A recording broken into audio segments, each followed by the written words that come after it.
Okay, the C Corporation. This is the most common business structure in the United States.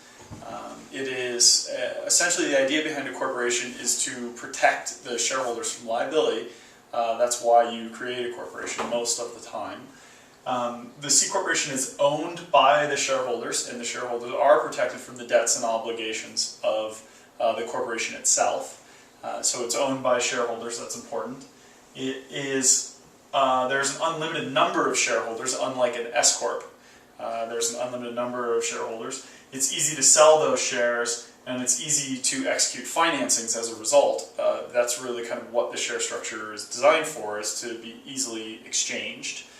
So you can do financings easily. That also means you can sell a C Corp relatively easily. That's a straightforward process.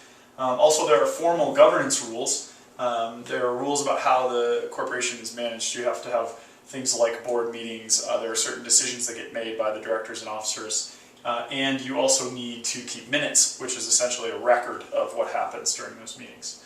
Importantly, the profits of a C Corporation are taxed. And when people talk about double taxation, that's what they mean. The profits of a C Corp are taxed, and then also the income of the people that work for a C Corp as individuals, of course, are taxed. So that's what they mean when they say double taxation. They also have reporting requirements, meaning there are certain things you have to report, and you have to renew licenses, and you have to renew various business licenses in an ongoing way for the organization.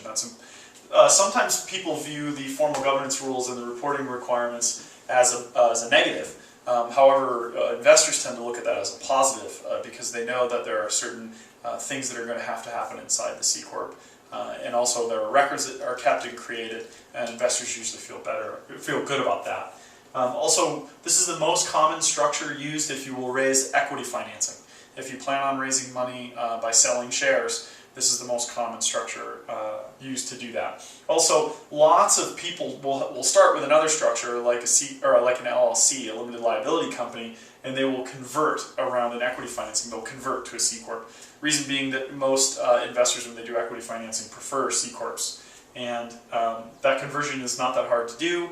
It's relatively easy, but you eventually will convert to a C Corp anyway if you do an equity financing, if you do an IPO, if you do any sort of big financing episode.